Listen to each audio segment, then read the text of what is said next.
fight our country's battles in the air, on land and sea. First we fight for right and free. Hello, ladies and gentlemen. My name is Mark DiCarlo. Tonight my guest is Judge Guy Williams, Judge of the 148th District Court for 4 years now, right, Judge? Yes, sir. Thank you for having me, Mark. Thank you for coming on. And you had given me a card before the show that says, "Re-elect our only veteran judge in Oasis County." You're providing judge of the Veterans Court. What's the Veterans Court? The Veterans Court here in Corpus Christi, I'm the presiding judge of the Veterans Court. That is a veterans treatment court. Veterans that get in trouble with the law, they have an opportunity to get in this program, and it helps them with their issues of post-traumatic stress disorder, PTSD. Most of these veterans, it's a combat-related PTSD court for veterans that have PTSD type of problems engaging with society after war experiences. Well, let's say that, okay, here's my experience. I'll have somebody that I think qualifies because he was recently out of the military and maybe he served actively overseas. And he picked up some sort of a felony or a misdemeanor. And there's criteria written down somewhere. I don't have the criteria with me, and I think, well, this person may qualify because he was just recently out of the military and he saw action and maybe he picked up a DWI. Then oftentimes that person could qualify for Veterans Court, and I believe they receive some sort of a pretrial diversion program wherein if they complete Veterans Court, they will not have a criminal record if they complete it. Is that the basic scenario, Judge? That's exactly it. Once they're identified, as soon as they're arrested, that we have a process at the jail that the jail identifies veterans, and then they go through a screening process. The lawyers are familiar with it, and the Veterans Court people get involved. And the lawyers have to do, first of all, is determine whether or not, because he has a court-appointed lawyer or a retained lawyer, and that lawyer will look at the case and make a determination whether or not, well, do we want to go to trial, or do you want to try to get some kind of probation program? The good thing about this program is that once you complete the program, your case will be dismissed, and you will be allowed to have it expunged from your criminal history, which means you will not have a criminal history. So that's the good news about this. And but it is my understanding, just from memory, it's not the easiest program to go through. Well, it's a Is that year. right? It's more intense than regular pretrial diversion. Pretrial diversion programs where you can get into a misdemeanor case or a relatively, I guess, minor felony case where the pretrial diversion it's less time. On misdemeanors, it's 6 months to a year. However, on Veterans Court, because of the issues that we're dealing with the veterans and the programs they have to complete, it's 18 months to 2 years, depending on if it's a misdemeanor or a felony. Is it available to out-of-county persons as well? So let's say that somebody, it's very common, it's a tourist town, largely Corpus Christi. Somebody comes from Houston, they get in trouble down here. Is it available to persons who are out of the city as well? Well, it's Reside out of the available city. here in Nueces County. Now, see, if you live in Houston, though, and it would be difficult for you to take Veterans Court. Now, if you want to, because all the programs, it could happen, in other words, but we'd have to retain community supervision in Nueces County. Normally, when you move to Houston, probation is transferred to Harris County, but so we can't, but if that, whatever county you live in does not have a Veterans Court, then you'd have to either commute to Nueces County if you wanted the Veterans Court. Do other counties have Veterans Courts that you know of? Well, it's a new thing. It's only a couple of years old, and counties are starting to pick it up. We're one of the newer ones. Okay. And when you say, when you're as presiding judge of the Veterans Court, that's in addition to your duties of the 148th? Does that Absolutely. require additional Absolutely. time? Well, absolutely. In fact, my courtroom, I dedicate afternoons, Thursday afternoons in my court, beginning at around 3 o'clock. I pretty much dedicate my courtroom to my Veterans Court, and so my Thursday afternoon docket is pretty much eliminated because I'm setting my docket aside and making time for Veterans Court. So my Veterans Court is once a week from about 3 to 5. And so that does take up some time. And you are a Vietnam veteran, is that right? Yes, sir. So I don't know if there's I would assume then that I'm thinking that would give you better qualifications to preside for the Veterans Court than most of us who are not obviously, veterans or hadn't served in the military. Yes, I'm a United States Marine and Vietnam veteran with a Purple Heart.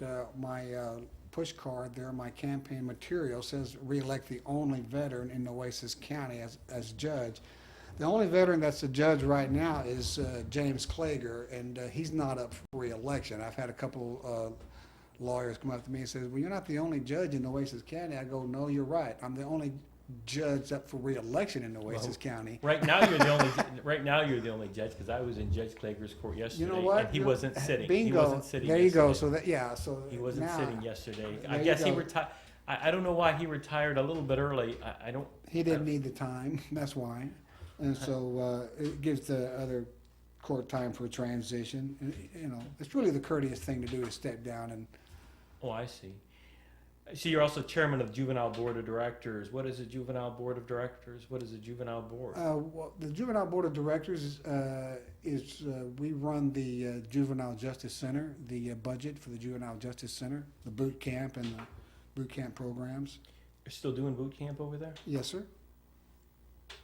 I don't know if I read that boot camp ran into trouble or that it wasn't working very well or maybe I just don't see it recommended as often for some of the young people. It's for Well, what, I think that depends on the judge and the individual in front of you. Sometimes it's busy and sometimes it's not. So it depends. It's like a business. Sometimes you have a lot of people coming in the door, and sometimes you don't have anybody. So if I have a criminal defense client who's charged with delivery of crystal methamphetamine and he's 17 years of age, could I make a recommendation that he go to boot camp? well, first of all, he's 17 years of age. He's an adult, Right. and so he won't be involved Okay, with so it.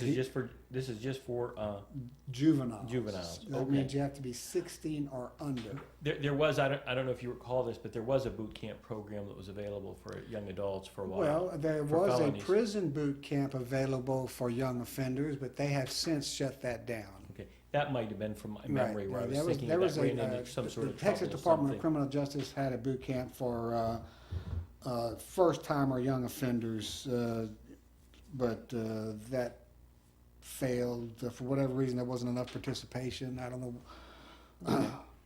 I see you're a graduate of TAMU Corpus Christi. I That's guess that's Texas. Texas A&M Corpus Christi. I'm actually a graduate of Texas A&I Corpus Christi in 1976. Okay. Now, the very next year, in January 1977, it turned to Corpus Christi State University. And then, after Corpus Christi State University, it became Texas A&M Corpus Christi. Okay. So I graduated from what is now Texas A&M Corpus Christi. Are you from Corpus Christi? I'm raised in Bishop, Texas, and I moved to Corpus when I was about 15 years old. My parents divorced. Oh, okay. So you're kind of a local boy, I guess. I'm absolutely a local boy. Let's see here. About as local as you can get. Oh, okay. So, also, this is interesting. Special Agent NCIS and Treasury Department. Yes, sir. What does NCIS stand for? Naval Criminal Investigative Service. Okay. And the Treasury Department. Yes, I was with the Internal Revenue Service Criminal Investigation Division as a special agent. Oh, so you were investigating a lot of lawyers in business for themselves? Actually, Just kidding. actually, I was investigating lawyers. It was part of my job. I was just kidding. Is there one profession you investigated more that you recall? More doctors, more lawyers, more small businessmen? Well, do at you the remember? time, well, no, I'll just say that at the time I was working for IRS-CID, we were having an operation identifying lawyers that were not reporting income. I see. That's interesting. That's interesting that you were And specially assigned to that. so it was not good news when I showed up and flashed a badge and a gun and says, "You mind if we have a talk?" Were you in? I'd like to advise you of your rights. You have a right to remain silent. Oh. Oh, I can only imagine. But were you an attorney at that time? No, I was a special agent. Oh, okay. So No, I that was not an before you attorney. gone to law school? I didn't start law school until I was 35 years old. Okay. In fact, I went with NCIS special agent Mhm. to IRS CID, and then at 35 I started law school. Is there a reason that you? I mean, to me, you won't like this, but I'm thinking that'd be a pretty good job. No, it was a great job. I mean, a pretty good job. I always make jokes to anybody who works for the government. You get all your money, you spend it, you got job security, and then you get a pension at the end. Well, now working for the federal law enforcement agencies has its ups and its downs. Now, when I was a special agent with NCIS, I worked about 80 hours a week. Is that right? Yes. That's not the And common so, conception that we're people given know- by well- certain persons. That's Well, interesting. I haven't ever seen the TV series NCIS. I really don't know if what it has to do with NCIS in reality or not. All I know is that as a special agent with NCIS, guarantee you I worked 60 to 80 hours a week at a minimum.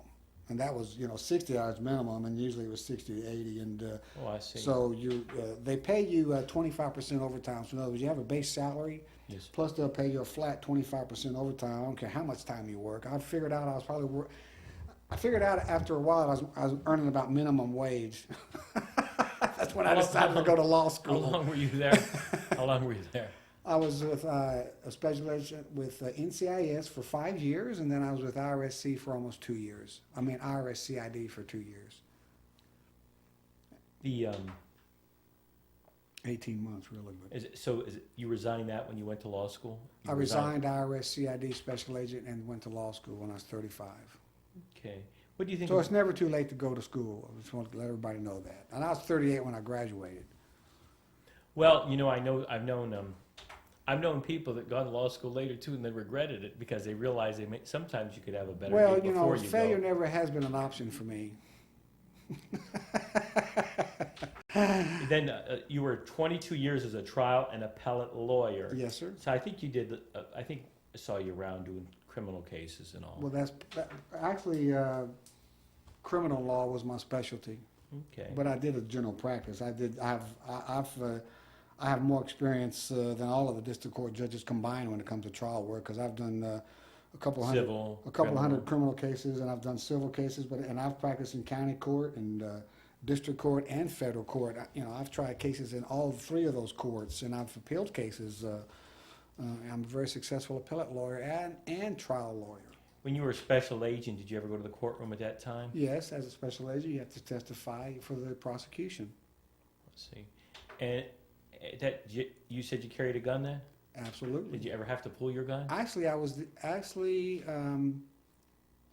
don't recall ever pulling my weapon as a special agent for either agency. Actually, I did not. However, I was the firearms and unarmed self-defense instructor for Is that NCIS, right? which means I got to go to all of the survival courses and got to shoot all the weapons and learn all the judo and hapkido techniques for taking down suspects. Nowadays, they do it with a taser.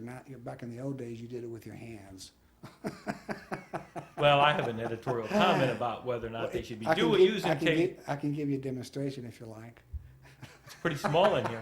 This is a small apartment building. No, I'm just kidding. But no. No, but Hey, no, it was a lot I'll go of to fun. town. What do I care? But so I guess that would be a lot of fun, right? Oh yes, I had You know. so I got to go through the FBI Academy, Treasury Department, alcohol, tobacco, and firearms. Get to shoot all the weapons. I actually shot a Tommy 45 submachine gun. You mean like the old ones you see in Yes, the the movies? old Tommy guns you see back in the Bonnie and Clyde or 30s. something? Yeah. Oh, that's interesting. Yes. So we were talking about your being a trial and appellate lawyer in the various courts. So you worked in your own business, correct? Yes, for my 22 years, I was actually for about 5-6 years, I worked in Houston for a mid-sized firm doing insurance defense and Oh yeah. mostly insurance defense work and a little I- little plaintiff work here and there, but mainly insurance defense. And then I moved to Corpus and I just opened up a general practice.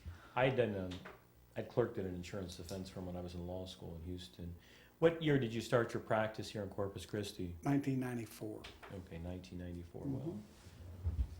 Well, You're a newcomer. I just In fact, that's how I turned into a criminal defense lawyer. When I was in Houston, I did nothing but civil work, and of course, being federal law enforcement, you have still being a federal law enforcement officer and doing criminal defense work are two different animals. Doing civil work and criminal work are two different animals. In fact, when I came to Corpus, I knew nothing about criminal law. work, and so. Right.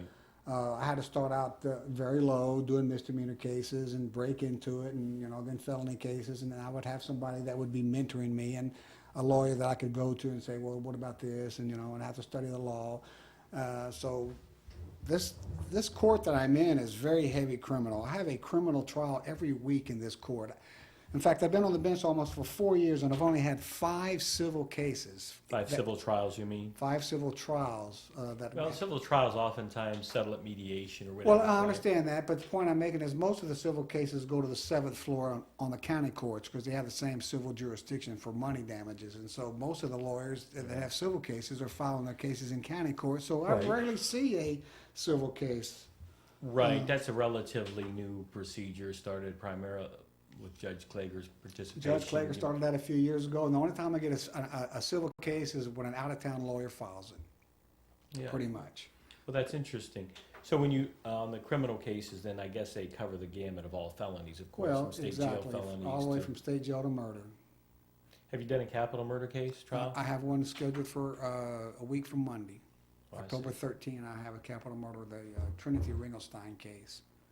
Oh, okay. I was gonna ask you your commentary on the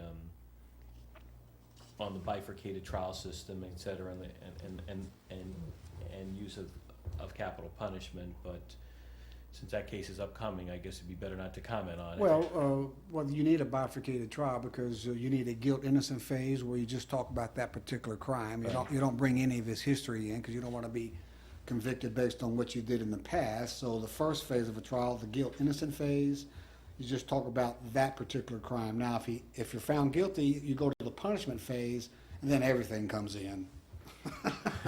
Well, Unless it's prejudicial. traditionally, in the last so many years, which I haven't done a capital murder case in 15 years or so, but they rely upon 2 questions, I think, right? Do you remember what the Well, 2 this questions is not are? this is not a death penalty. Okay, if This it's is- a death sentence this case, is not okay, a this is death- not a death no, sentence this is case, not a death okay. penalty capital Okay, murder and case. and the decision whether or not to, whether or not there will be a death sentence, possible death sentence, that's made by the district attorney's office, is that right? Yes. But that has nothing to do with you, correct? The district attorney has the prosecutorial authority to make that decision. That's not up to the judge. Okay. I see here in the community, it says Youth at Risk Education Program. So Mhm. I would assume that you're looking at young people maybe from broken homes and/or with parents with drug problems and/or Ex- whatever social problems Well, exist for young exactly, people. because my parents divorced when I was 15. I went from strict discipline to no discipline. I was a track star, football star, baseball star, and then I went to Corpus Christi and I basically started hanging around with the wrong people. I got kicked out of 3 high schools for fighting, and to graduate in my senior year, I had to go to night school, I had to take summer school, and I had to take a correspondence course just to graduate in 1968 with my class. So So that's interesting. You're inferring that your fall from a disciplined kind of life came as a result of your parents' divorce, oh, correct? absolutely, yeah. When your parents divorce, the whole family unit falls apart. And then what caused you to be able to get back on the track of discipline and school? Actually, my daddy, my brother, 2 years younger than me, dropped out of high school. My sister, 2 years older than me, dropped out of high school after my parents divorced. And I think my daddy was afraid that I was going to drop out too. And so he told me that, in fact, I'll never forget what he said. He said, son, if you don't graduate high school, you'll never amount to anything. And Mark, I took him serious at that word when he said that. And so I did that. I graduated high school for 2 reasons, because I believed my dad when he said I wouldn't amount to anything, because I couldn't imagine myself dropping out of school and then not having a job or training or ability and not having a future. And so I figured, well, I do need to finish high school. Also, I didn't want to break my parents' hearts. I could not look at my parents in the eyes and tell them that, well, their third and final child just dropped out of high school, because parents internalize that. And so I didn't want to put that on. Well, that's, that's great. I tell some of the younger criminal defendants, I tell them, I say, how could you do this to your parents? That's what exactly. See, I have empathy for my parents, and I honor my parents. And so Right. to honor my parents, I Well, graduated high school. That's interesting too. I've tried to tell them, I said, look, when it says honor your mother and your father, it doesn't mean to worship them. No. You honor them through what you do. Exactly. But that message doesn't seem to be well communicated. Well, I at this just point. think, the single family, the single moms and the single dads, it's so hard to raise kids nowadays with the environment and the media it's just harder nowadays, I think, raising kids, because there's so much information available. So the youth at risk education and programs, what are the programs? I support just about every program that will support scholarships for education for kids. And so LULAC, a GI Forum, Hispanic Chamber of Commerce, I don't want to not include anybody, but there's a whole list of organizations that I support and give money to for a scholarship education. Okay. I see also, since we're going through this list, Leadership Committee for Senior Services. What is that about? Well, I was on the committee for senior citizens for the city, just trying to basically improve the lot of the senior citizens here in Corpus Christi. I'm a Capricorn. Capricorns like old people. I know that's not politically correct to say old people, but Capricorn we like senior citizens or old people. I don't mind being called old even today. I'm 64 years old, and to a lot of people I'm old, but to a lot of people I'm young. Well, do you think that there's that in this country now that there's a greater disrespect for older people? I think there's a greater disrespect for people in general nowadays. I think people just disrespect people more because they're not teaching respect and manners in the homes or in the schools. And they ought to be teaching, they ought to have etiquette classes in school. I mean, I never see a guy opening up a car for a girl anymore. I don't ever see it. I mean, I'm one of the few men to this day, even when I go to the grocery store and I'm with my wife, I will open her door because I don't want people to see me getting in the car without opening the door, because I don't want them to think that I'm rude or have bad manners, because that's just the way I was raised, I mean, so I open doors for women, and that's just what I do, and I just don't see courtesy being afforded. Manners are a thing of the past, and one thing I cannot tolerate is disrespect or rudeness. Assume you see if I don't know, I'm laughing because I've seen it before. Somebody comes into your court, a young criminal defendant, rude or Actually, acting. I can only name maybe 3 times on my hand where I've had a problem in court with a lawyer, let's say, where I've had to.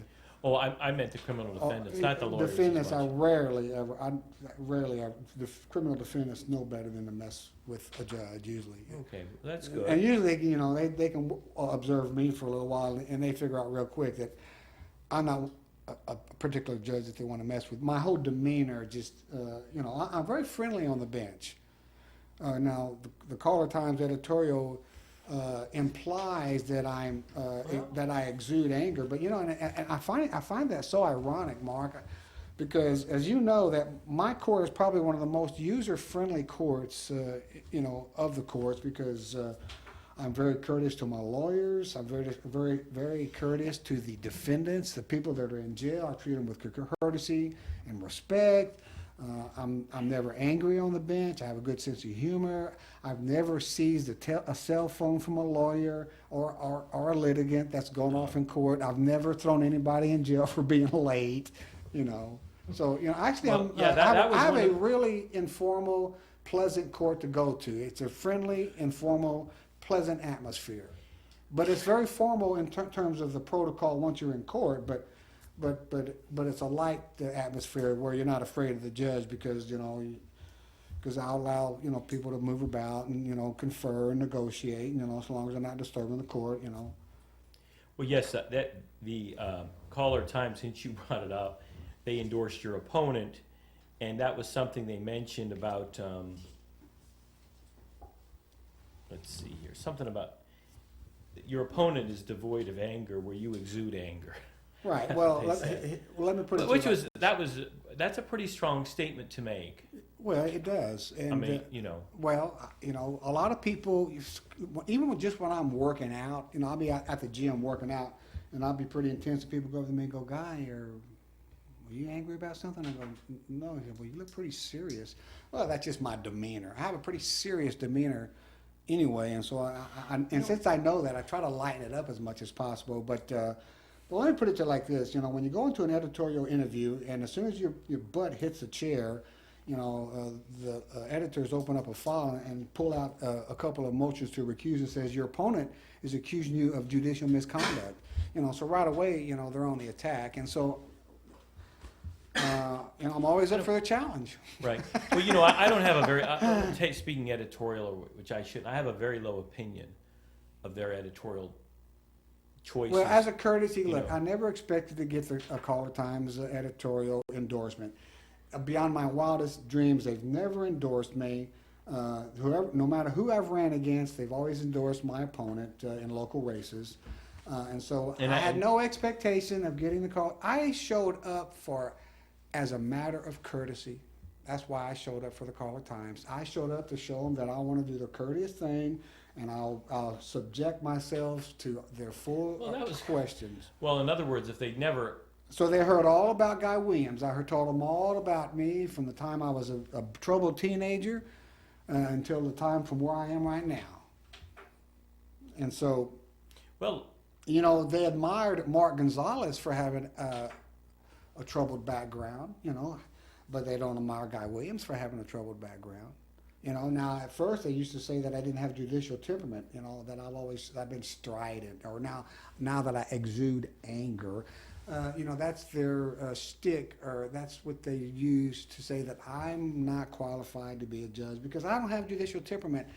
But you show me one lawyer, even my opponent's treasurer and campaign manager, David Bright, call David Bright. David, do you have any complaints against Guy Williams? You won't have one lawyer that will have a complaint against Guy Williams because, without exception, they say I have been courteous and it's been fun to be in their court and that I know the law.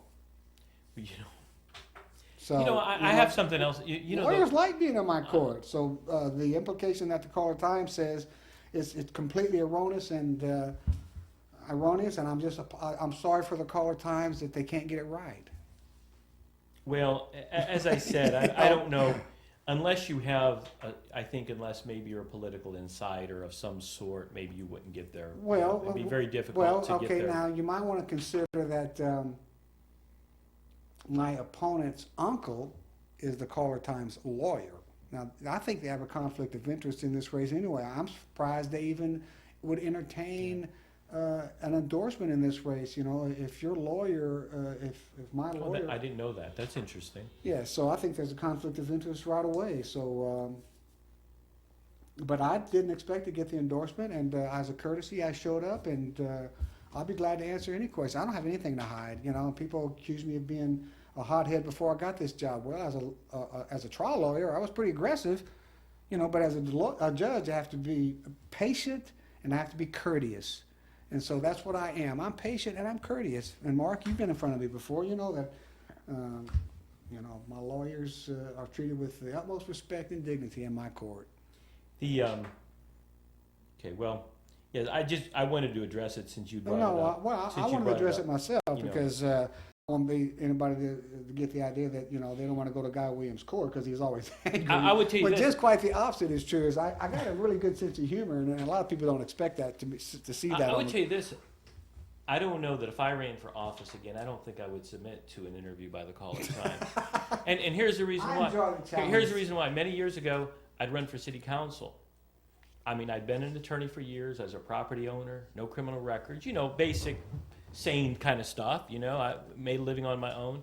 they didn't even call me up to ask me for an interview. Well, I mean, I thought that was terrible. Well, And not because it was me, but just looking at it objectively. I said, what is it with these people? well, again, you know, I only had two editors there, Jimenez and Okay. Whitehurst. I was sorry about your bad experience. Well, it wasn't a bad experience for me. They, you know, I enjoyed the conversation. I set them right on a couple of things. As soon as they whipped out the motions that my opponent gave them, and I said, oh, after 5,000 cases, that's the best they can do. I said, you know, what's really funny about that is I was trying to protect the victim in that case, something that my prosecutor wasn't doing, and so I put the lawyer in a bad position when I brought the victim in my chambers on the record with permission from everybody, and they're making me sound like I did something wrong when I had everybody's permission to do it. I just realized afterwards that I put the lawyer in a bad spot, and I didn't want to cost the county any more money for appeal, so I said, I'm going to let another judge hear this one. And so I didn't do anything wrong. I just did the right thing by stepping down to avoid any appearance of doing anything wrong.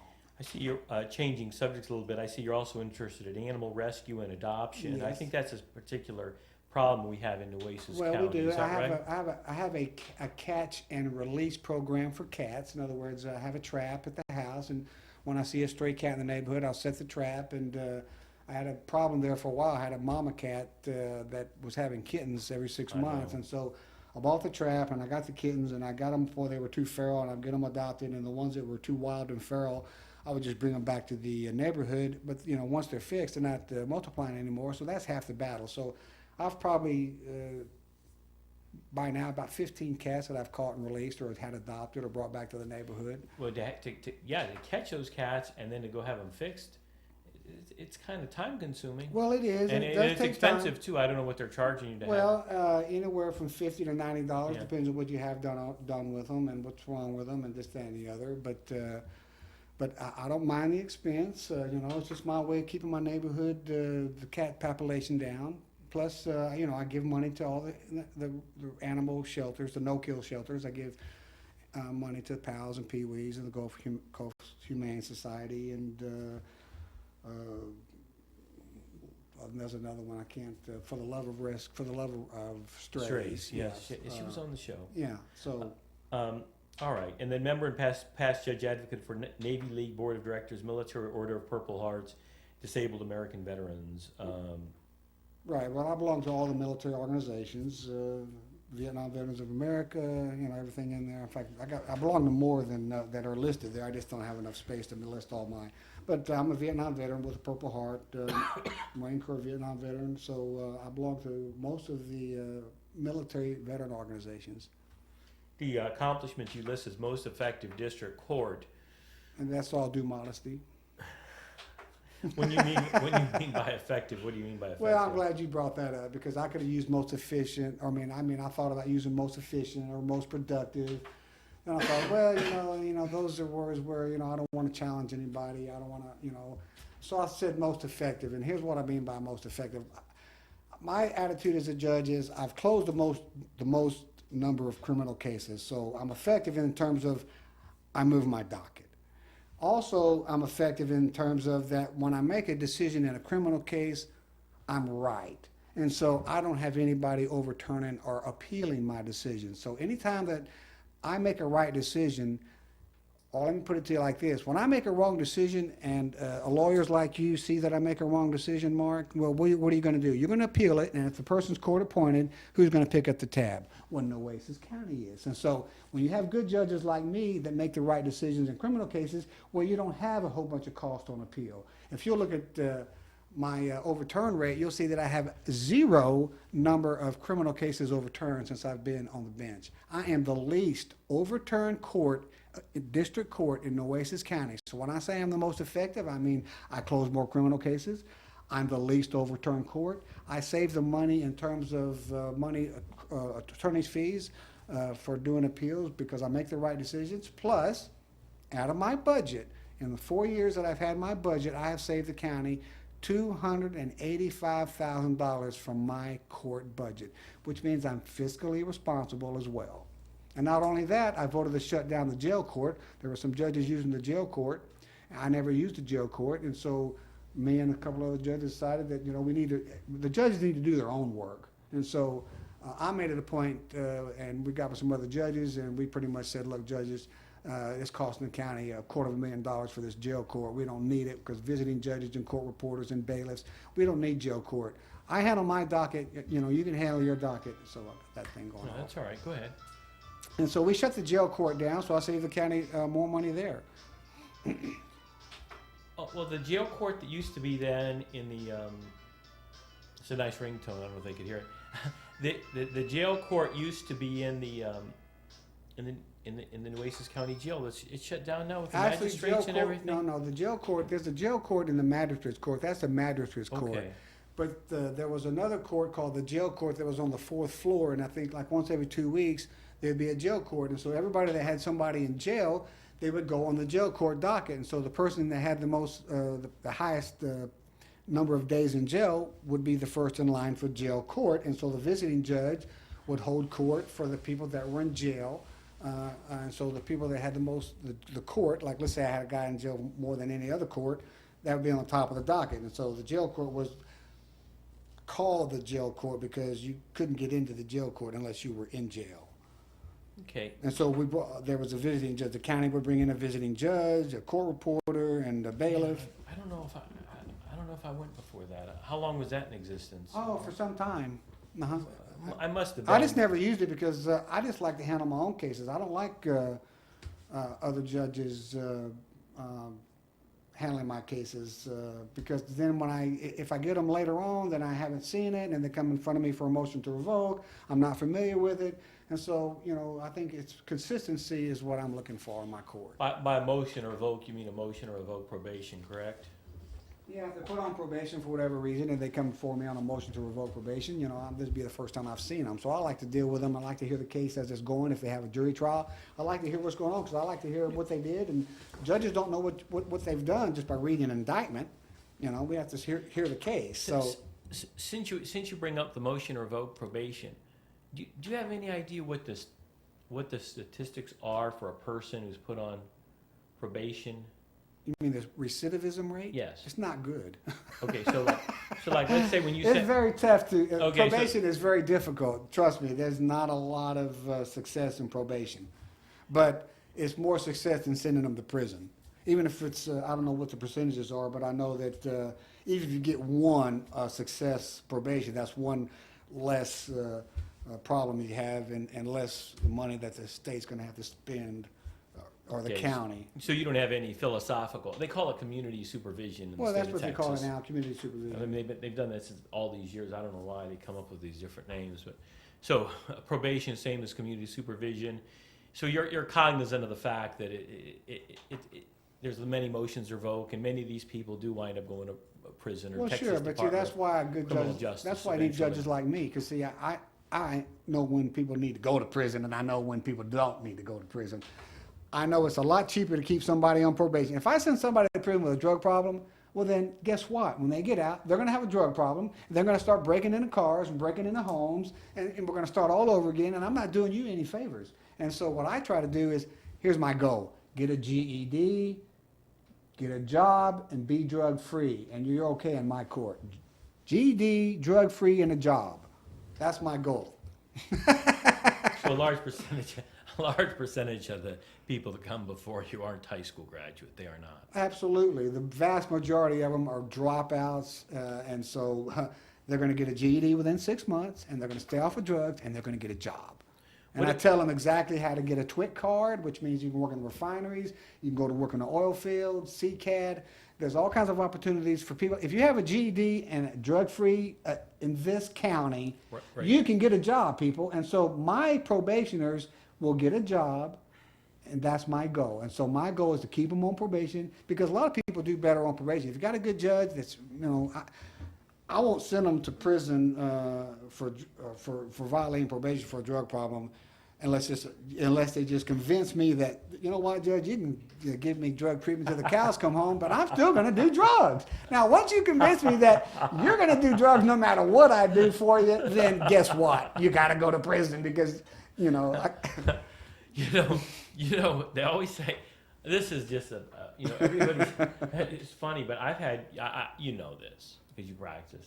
You have guys that, especially at the misdemeanor level, they don't want to take probation because they can't stop using marijuana, or they don't want to stop Well, I using. agree, and that's why we have less people doing probation now, because a lot of people, they're waiting in jail too long because, for whatever reason, the DA is not processing the misdemeanor case rapidly. By the time they get to magistrate's court, all they want to do is cop the time served and get out.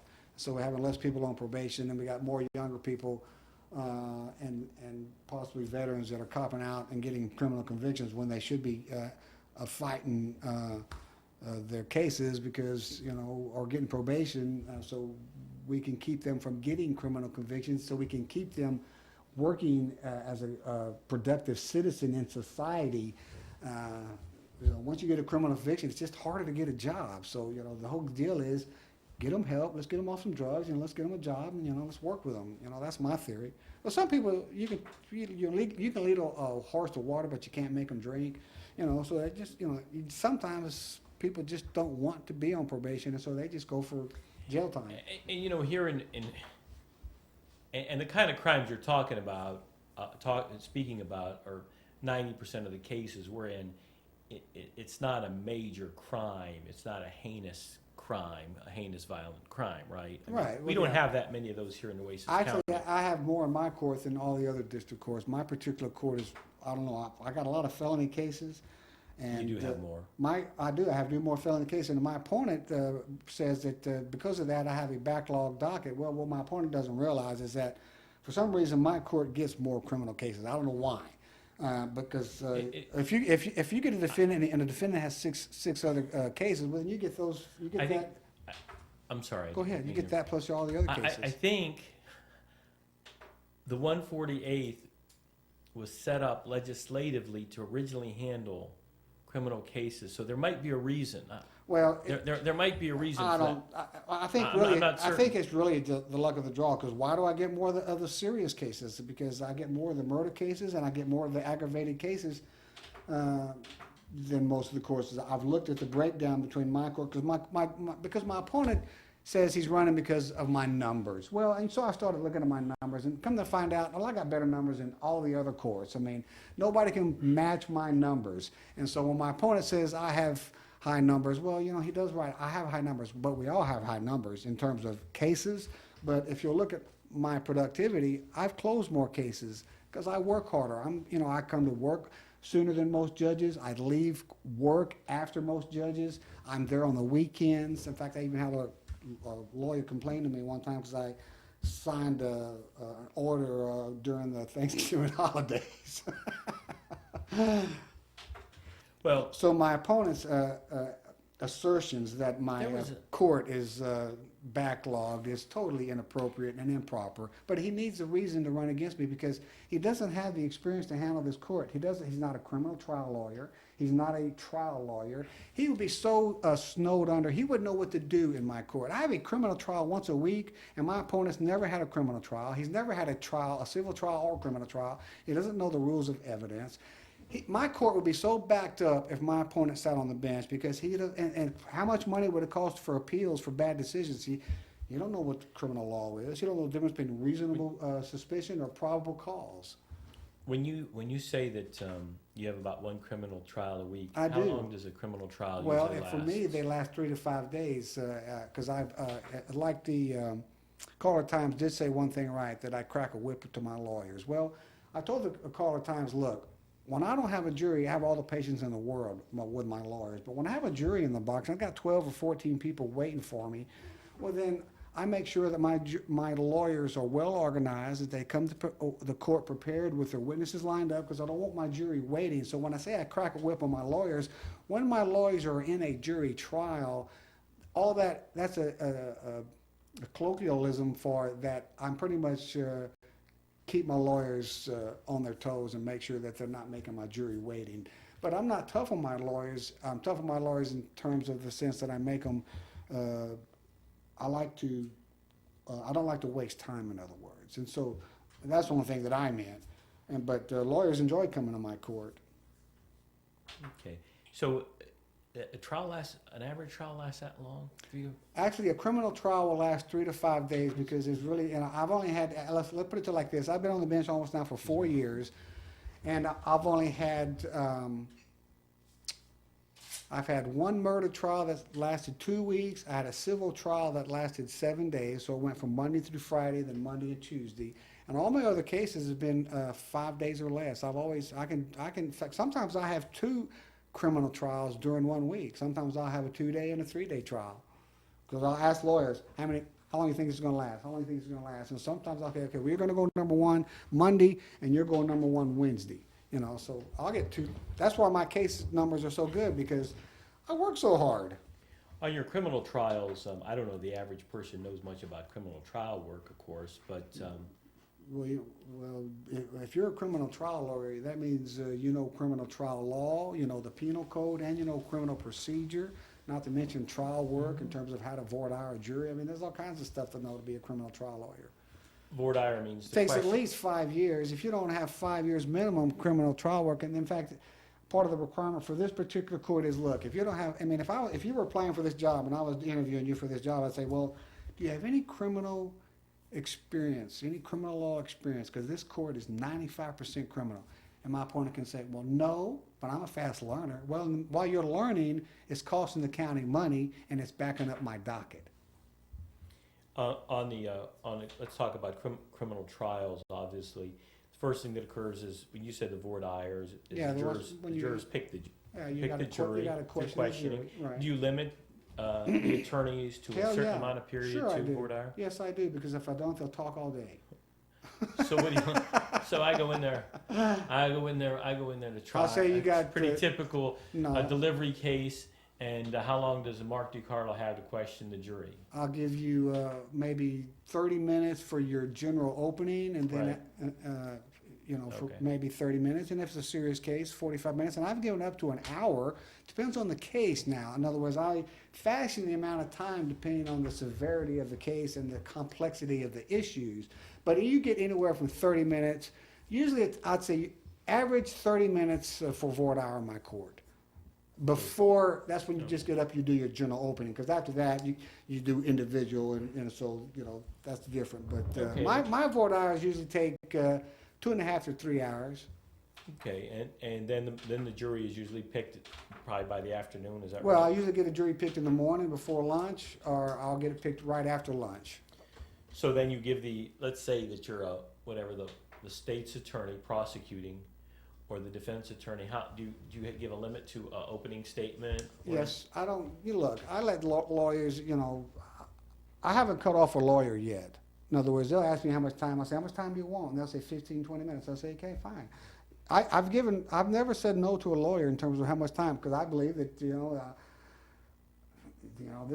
any case in my court for a criminal case is serious, and so I won't let a lawyer just ramble on, but I haven't really had that happen, because most lawyers, they only can spend so much time talking about their case without looking like they're talking too long. So Yeah, or I'm repeat pretty yourself. flexible. They say, because usually it's 15 or 20 minutes, and maybe on a big serious case, it'd be a 30 minutes or 45, but I'll say, look, take as long as you want. And I think if you're taking too long, I'll say you got 5 minutes. But I've never had that happen yet. Okay, and then And actually, I've let lawyers talk longer than their allotted time, just because I want to be fair to both sides. I want to make sure that both sides, get their fair say.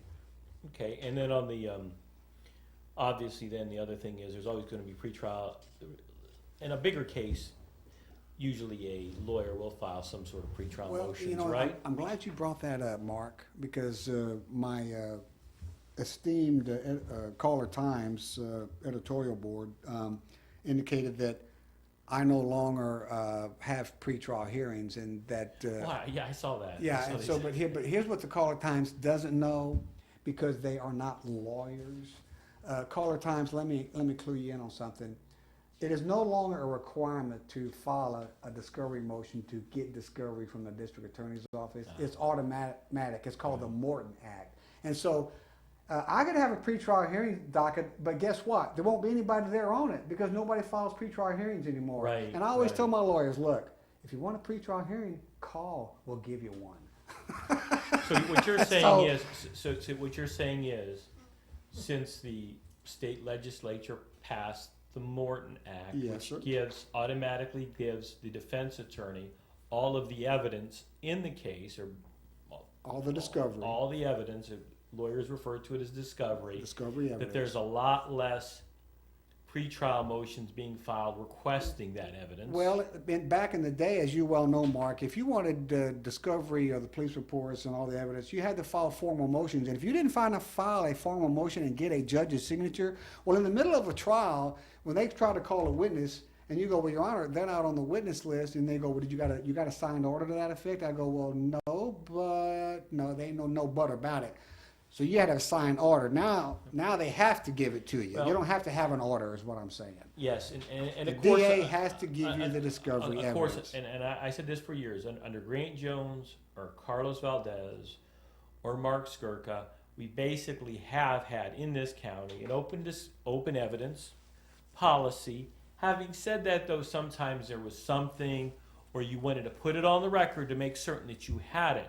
Now you don't have to make certain as much on the record. I think that's one of the big differences. Well, I think it's always good to keep the record clear, just to make sure that, there's no dispute about what discovery you have or don't have. So if there's any dispute about whether or not you have certain items, you need to get it out on the open record. But by and large, you don't have pretrial hearings because they're no longer necessary. But I tell lawyers, if you have an evidentiary issue for a pretrial hearing, and what I mean by evidentiary issue is, if you think you got pulled over because of a bad stop, or you think the police officer didn't have a really good reason to arrest you or pull you over, Yeah.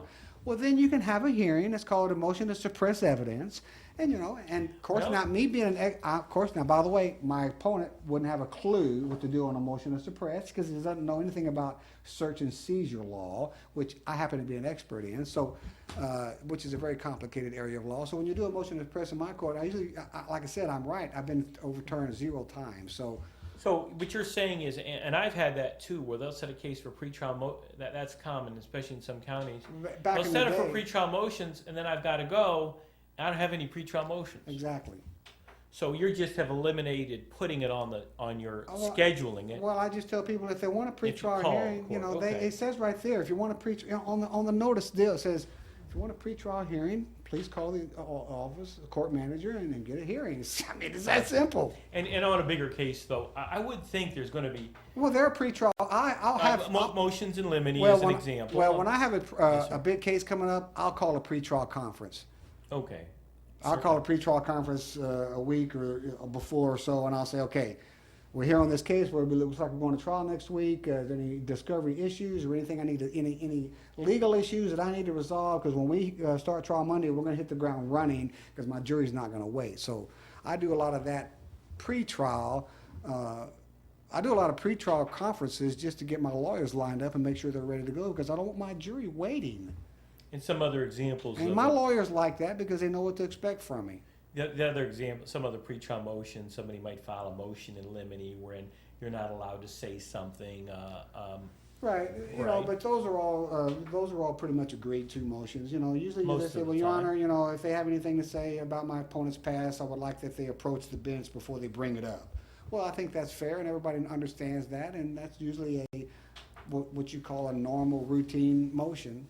And the motions to suppress, do you usually hold those before trial? You don't carry It them? depends on the lawyer. I tell lawyers, if you want to do a motion to suppress before trial, I'll set a hearing. I'll leave that up to lawyers. Now, sometimes with a lawyer, I'll say, what's the issue? And they'll say, well, here's the issue. I'll say, well, you want to run it with the trial or you want a pretrial hearing? Sometimes I say, well, Judge, we're just going to run it with the trial. On the bench trials, let's say that an attorney and his criminal defendant want to waive a jury trial and go to a bench trial. Do you have Well, they have a right, if the district attorney's office agrees to it, they have a right. That's what they always say. They have to agree to it. Well, the district attorneys has to agree to a bench trial. They do. I know that- That's the law. So if the district attorney says, if you want a But what bench if trial, I- if you want a bench trial, and What the if DA I- says, sorry, I know. That's what they say. that's it. That's what they say. And the But what judge. if I file a waiver of a motion? I'll file a waiver of motion for jury trial. Well, then you're doing. I file a waiver of motion, and then I file the waiver of motion. What are they going to say? Well, you got to take that back. Well, I've heard that argument many the times. district attorney's office has that option. If the district attorney I know, I've always doesn't heard wanna, that. I've always heard that. So, Well, have you done many bench yes, trials? yes, I have. I do bench trials. Okay, and a bench trial simply means instead of a jury deciding the innocent or guilt of a defendant beyond a reasonable doubt, then the judge decides that, correct? Absolutely, yes. And I think one of the advantages, it takes a lot less time, doesn't it? Yes, I think so, because you're not really playing to the jury. You know, the judge knows a lot. You don't. You're not picking the You know, jury. you don't have to cross-examine so long. You don't have to do so much direct, or the evidence, the foundations. It just goes a lot faster. That's not to say that you're going to shorten it up in terms of call less witnesses. It's just that, well, the judge can move things along faster because say, okay, look, I got the point, move along, and the judge can ask questions too. So a lot of times, there goes my phone again. I'm so popular right now. Well, You know what? I'm supposed to go block walking, well, we're almost done with No, the no. show. This has been Guy Williams, Judge Guy Williams. I wanted to thank you for coming on. Is there anything you want to say in conclusion about the race, or why people should vote for you, Well, I appreciate or that. anything else that we haven't covered? I just want to say that I think everybody ought to go vote, number one, because I ran for this bench in 2006 against Monticello Saldana, and I lost by 300 votes, and that's only 3 votes per precinct. So if 3 of my supporters back in 2006 for each precinct would have gone to vote, well, then I would have been a judge in 2006. So I ran again in 2010. And so the point is, don't think that your vote doesn't count, because a lot of people say, "Nah, I don't vote. My vote doesn't count." I go, "Really? Well, I lost by 3 votes a precinct one year. So don't tell me your vote doesn't count, because it doesn't work for me. Because 3 votes a precinct may not seem a lot, but over 125, 126 precincts, that mounts up. So I would encourage you to go vote. And Monday's already the deadline. If you're not registered by Monday, you can't vote. But anyway, I'm Guy Williams. Well, and Monday. Today is by the way, these cases are always delayed. Excuse Well, me that's for true. interviewing Well, the judge. you know Today's the 4th. October 4th. This has been Judge Williams, and he is the judge of the 148th for 4 years now, right? Yes, sir. I'm running for re-election for my second term. And he says he's a local boy, Yes, sir. born and raised in Bishop Corpus Christi. Thank you very much for appreciate coming on, so Judge. much. Hey, Mark, I appreciate you bringing me on. I Thank you appreciate very that. much. Thanks for taking the time, and thank you, ladies and gentlemen, for taking the time to watch. Good night. Thank you. We fight our country's battles in the air, on land and sea. First to fight for right and freedom, and to keep our honor clean.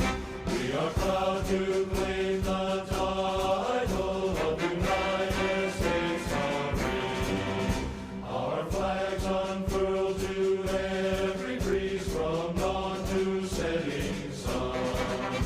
We have fought in every clime and place where we could take a gun. In the snow of far-off northern lands and in sunny tropic seas, you will find us always on the job, the United States Marine. Here's health to you.